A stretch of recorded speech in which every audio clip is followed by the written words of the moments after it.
You talk about our approach, particularly with first responders, and how we help them work through what they're dealing with. Well, you're right, and I've heard this a lot, that what we do is obviously different in every capacity, but for first responders, I don't know how many guys have told me there's nothing out there. I've had guys recently say, I've looked, and there's nothing out there for first responders. And yeah, of course, you mentioned the peer support groups, and they're doing a much better job of that, a much better job of when there's a critical incident, getting guys around counselors and people they could talk to. But as far as what we do, there's nothing that I know of and nothing that I've heard of that does it, and it's, what do we do for them is the same thing we do for veterans, and the same thing that would help any man, right? What the thing we always say, helping them be the man God created them to be. Well, what does that look like, man? Well, let's break this down. We just simply break it down into who you want to be as a man. Do we want character? Do we want to leave a legacy? Do we need discipline in our life? Yeah, these are the things that we all say and we know. Well, how do we do it? I was a very disciplined individual, but I didn't discipline my life to keep on the path that I wanted to as a young police officer. And that was the thing about Mighty Oaks when I first went through it. It's like, man, here's a structure. Here's how I can walk every single day and stay on that path, and we do it through a biblical perspective for sure. And us believe that's the key element. But along with that is, well, what does that look like? I had the faith as a young man, but I didn't have the structure, and learning that structure and how to walk, how to deal with these things, how to deal with temptation, how to discipline your life, how to take care of that free time when we teach a margin class, really, what does legacy mean?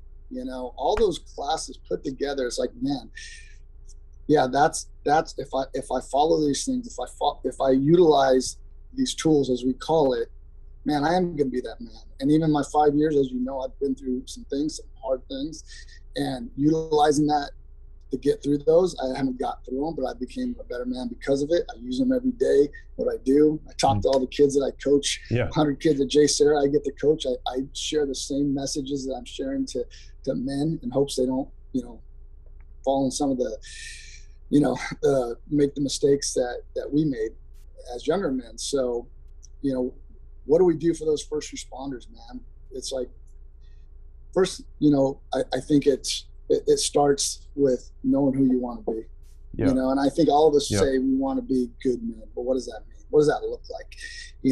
Well, we got to break that down, having integrity, what does a legacy mean? Like, just getting in the depths of what that is, and then showing them, hey, this is how I walked. This is how I walked in my life. This is how I failed. Well, this is how I got back up. And how today, I live with joy, and I live with peace, and I live with hope, and just our program as a whole. And what's it done for me? What's it done for, man, hundreds, thousands. I don't even know how many of men that I'm still in contact with, and how it can change their life. Man, it's hard to put into words like what our program does to help these guys, other than say, man, if I would have had this program as a young police officer and known how to deal with the things that I dealt with and walk it the way that I really wanted to, man, things would have been so much different, but things happen as I should, and now I get the opportunity to share that, and share it with these other guys and police officers. I'm so excited about the first responder program too, and these guys coming in, because we are just scratching the surface with it, 100%. The guys that are coming in, they're coming in fast and furious, and need it like right now. And man, I'm just so happy, so blessed to be in this position to be able to share and help these guys, for sure. For those that aren't familiar with kind of the way we set up our sessions, they're week-long sessions, and we segregate men and women. So we have men's programs and women's programs, or men's sessions and women's sessions. We've just found that men are a lot more honest when there aren't women around, and women are a lot more honest when men aren't around too. So a lot of men come through our first responders program. Women or female first responders are definitely welcome and included in all of our women's sessions as well. And we're blessed to have those in the first responder community support our women's program as well. So that's available for both. And again, that continues to expand. Why is faith such an important aspect of all of this for police officers, firefighters, those who are out there every day making this happen? Why is faith so important?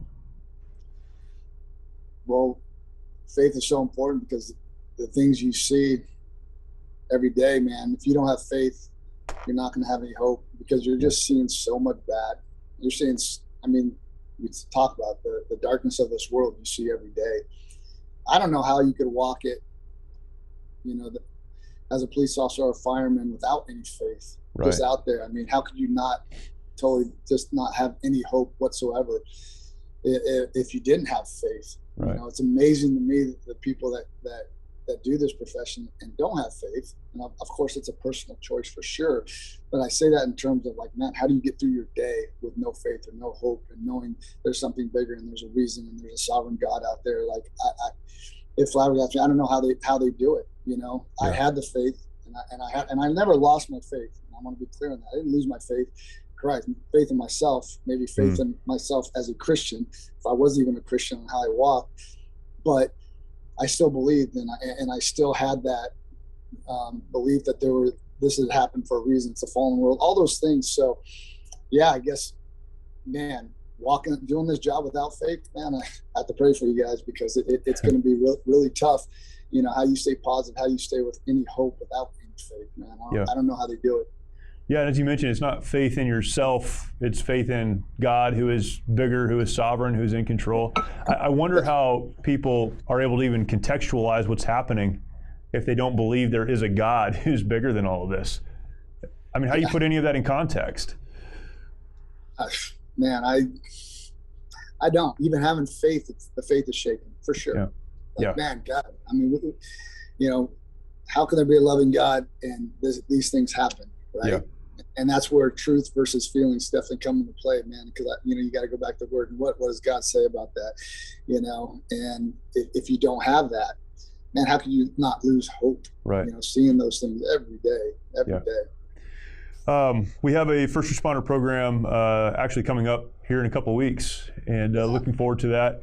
For those that are interested in this program, fill out an application on our website, and that will go to John. That will go to me. And John will make sure you get in the right place, and he'll help you there. One of the great things about what we're able to do here at Mighty Oaks is we make the program available to you, and then we cover the costs, and we do all the logistics, all the planning. All you have to do is hit send on the application once you fill it out, and we'll take care of the rest. And that's anywhere in the country. We have folks from all over the country that come to these programs, and we're honored, of course, to be able to support them. So it's awesome.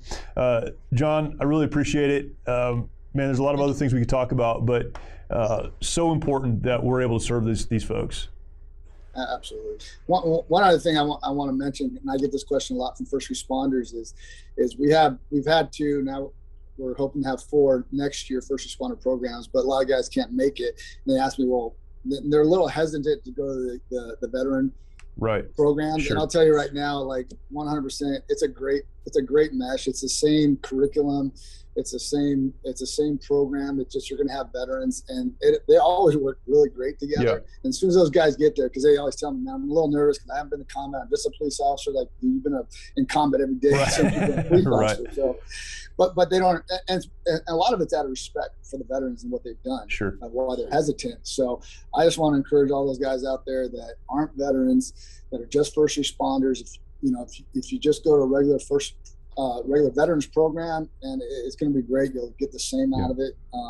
So it's a very, very good mesh. Whether you're a police officer, fireman, it works, man. If you're a man, it's a good program. And it should be said that, in all of our programs, well, 2 things. One, a lot of veterans are police officers. A lot of police officers have served, and so there's a lot of crossover. In every one of our sessions, we have instructors who are both. But in terms of going to a place where you don't know anyone and you're not comfortable and how is this going to work, just know that the people who are going to teach you and work with you during that week come from the community that you're coming from. If you're in the first responders program, you have police officers or firefighters who have done this and they're figuring it out.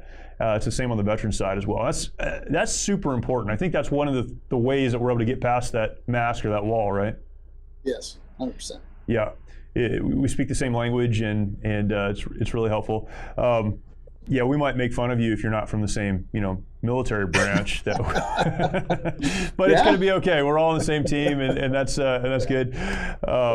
So, yeah, awesome. I would encourage anyone who's listening that is in the first responder community, please, at the very least, go to our website, mightyoaksprograms.org. Look at the content there. We've got tons of content, resources. As I mentioned earlier, go to our YouTube channel. We've done other interviews with police officers and firefighters that we know and trust and are so insightful in so much of this. Please check that out. But the best thing you could do is fill out an application. You don't need to know when. We'll work that out. We have a team that will help you find the right time and get in the right place and make all those arrangements. If you have the desire to attend, but you think that your department may not want you to attend, let us know that. We have done a good job. John will make a phone call, and we know a lot of folks of influence who can just call and talk through that with whoever the supervisors are. And I don't think, John, correct me if I'm wrong, but I don't think we've ever had a supervisor say no. I think we've always been able to work that out, and they're looking for the help that their folks need. More and more the law enforcement community and the fire community that they're sending them sometime on city time. Right. They're very, very supportive. Yeah, so we can help you work through that too. We say that to the veterans as well, and we've been pretty successful. Once we talk about what it is, once your boss realizes it's not a vacation, that you're going somewhere to get help and get tools to keep you in the game, then we can help you with that. But please let us know if we can do that for you. We'd love it. And if you know someone in this community, send this out and let them know as well. John, thank you. Really, really appreciate it. Thank you. We'll do it again, I'm sure. For the rest of you, that's right. For the rest of you that are watching or listening, thank you for doing that. Really appreciate your time as well. Let us know if we can do anything to help you, and we will talk to you next time.